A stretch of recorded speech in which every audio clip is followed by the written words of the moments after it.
Hi, Doug Bird from Doug Bird Sackworld here with this week's fish report for Friday the 13th, scary one, Saturday and Sunday, 14th and 15th of September 2024.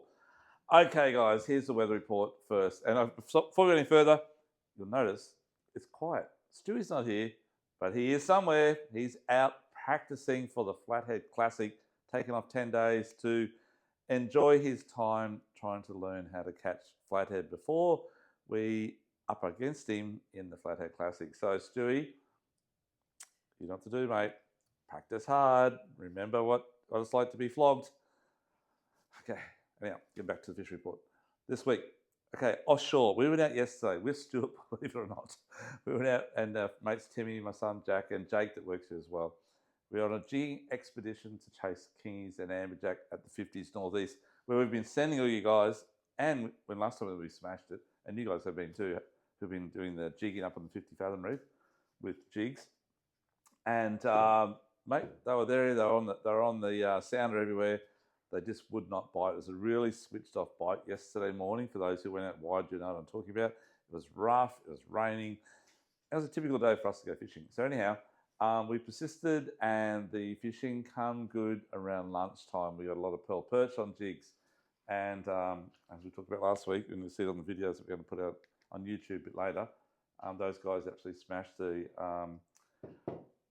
big pearlies. So this pearl perch are around about sort of 40 to 65 centimetres, a good size, and so did those fellows there too. They were really, really good.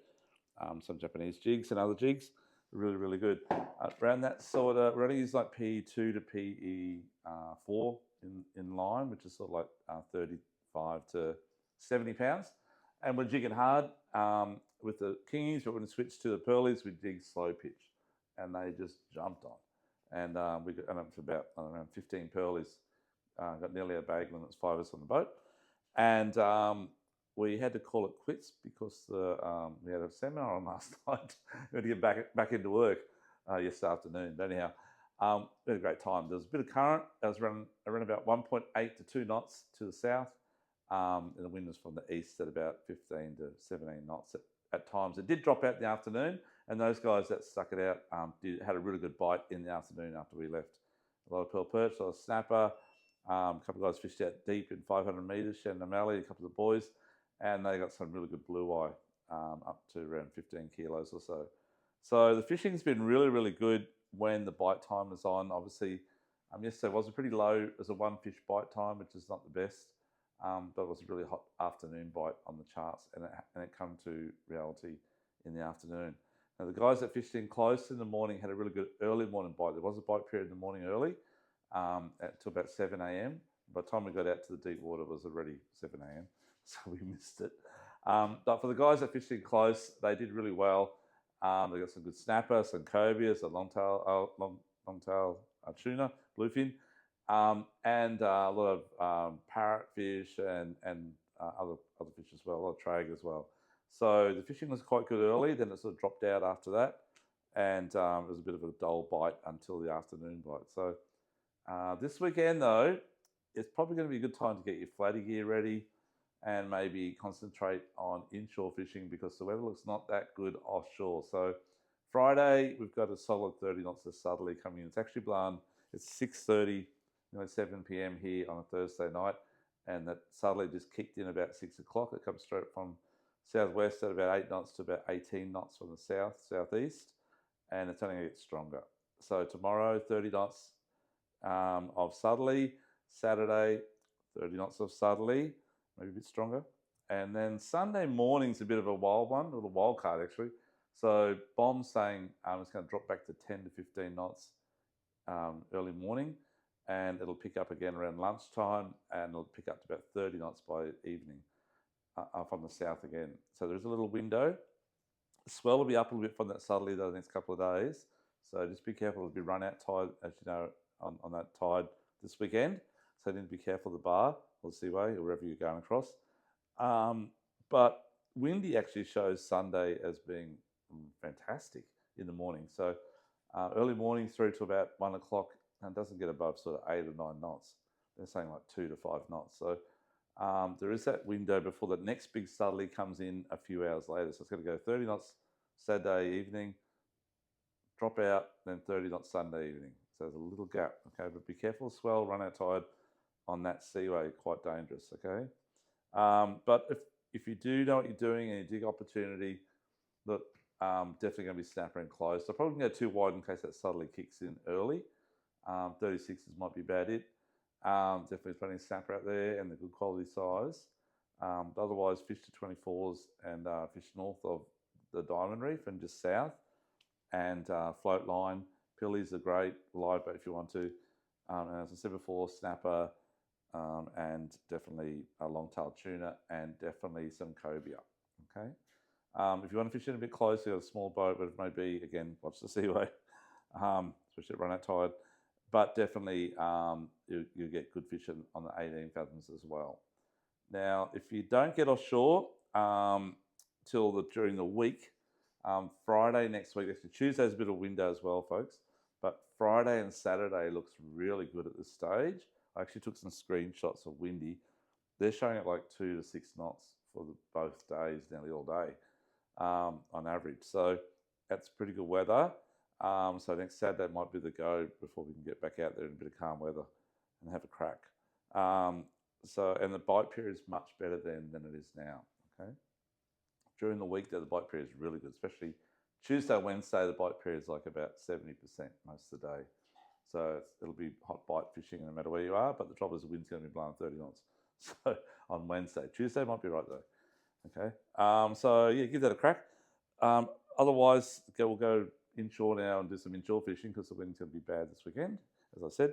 So jumping pin, look, Stu is at that today and got a few flatties. He won't tell me much because he's fishing against me in the Flathead Classic this year.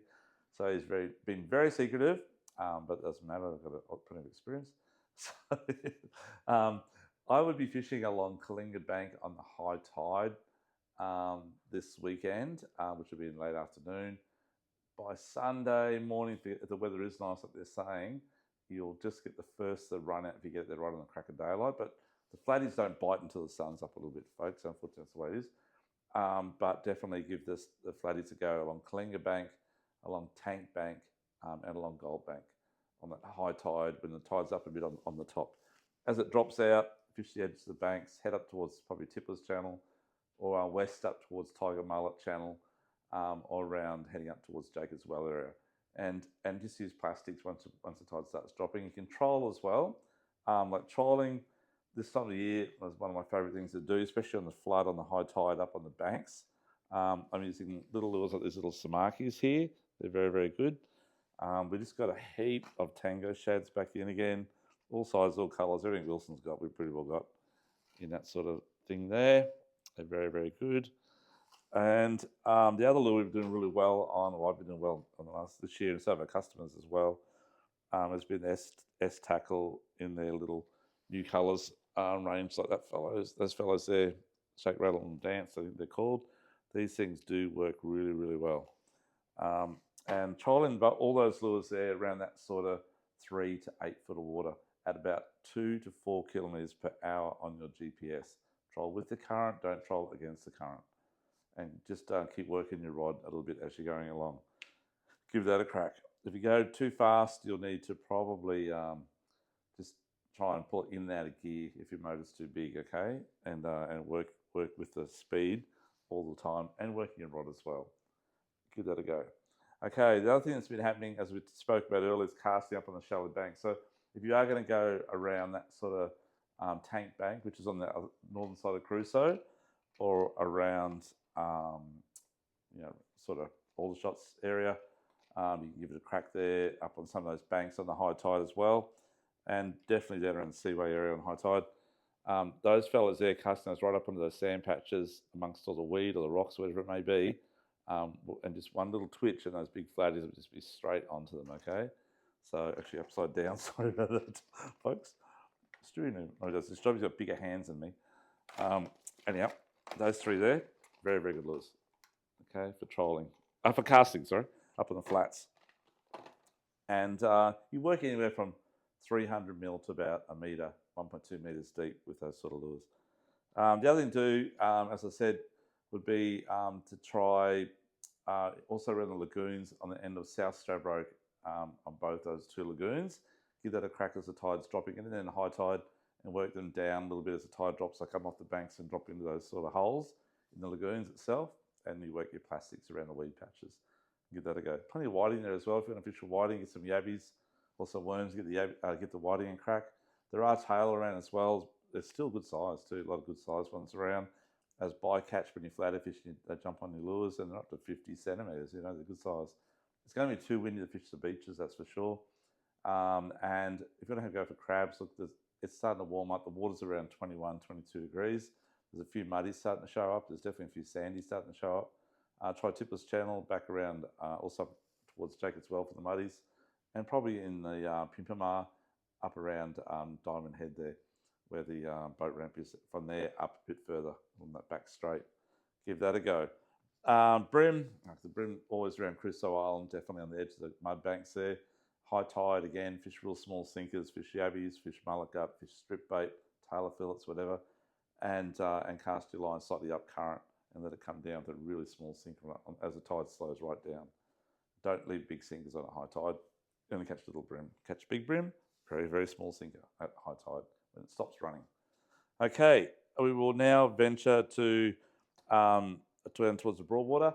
So look, there's been some good flatties around the seaway on the rock wall, on the high tide and the first 2 hours of run out. There's been a lot of weed, a lot of snotweed. So once that tide starts running out, it just becomes really, really hard to fish. So you get a lot of weed, dirty water, and the flatties don't like the weed in their eyes, I don't think. So it gets a bit hard. So in that situation, you've got to try and find clean pockets of water, whether you go south, a little bit further south of Wavebreak, and fish the banks in front of Labrador and Southport. Look for those clean patches and give that a crack. Or head up towards Crab Isle and try and find a clean patch of water up amongst the banks there from Crab up to the top of Sovereign. And that's a really good area to fish at the moment. A lot of little flatties there and a few good ones as well. I got a 64 there up in the flats on Sunday morning last week, and I was only there for a little quick short time. And I was working big prawns actually, this sort of thing here, which are really, really good. These fellows here up on the flats and fishing a very, very light jig head like a 1640, and they work really, really well.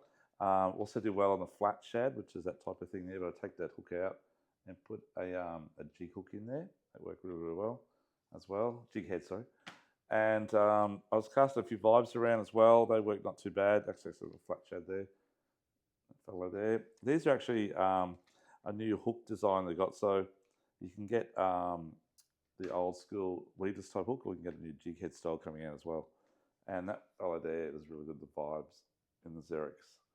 Really, really good. Casting the edge of the bank. So where you've got a drain running off the bank as the tide's running out, and it drops down from 0.5 metre down to about 3 metres or 2 metres.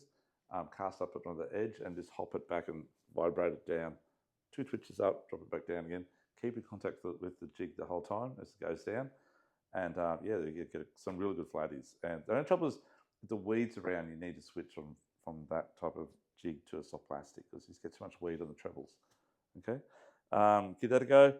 I'd also try definitely for flatties along sort of from, if you're land-based, from Bigger Creek right through to Paradise Point. And I'd be casting soft plastics like this type of thing. So gulps are really, really good. These fellows here. Okay, that's an absolute humdinger. That shrimp there is really, really good in the 3-inch and in the 4-inch as well, the bigger size. They work really well as well. So with the plastic, those sort of plastics, you're using only light jig heads around a 1/4 ounce, around about 2/0 hook or 3/0 hook. And from the shore, you're casting it up into the current and just slowly hopping it back with the current back towards you. It'll come down with the current as well and land right in front of you. Once it goes past you, wind it in and cast back up again. It doesn't work when it goes past you. There's too much current. And those light jig heads, you won't get to the bottom, okay?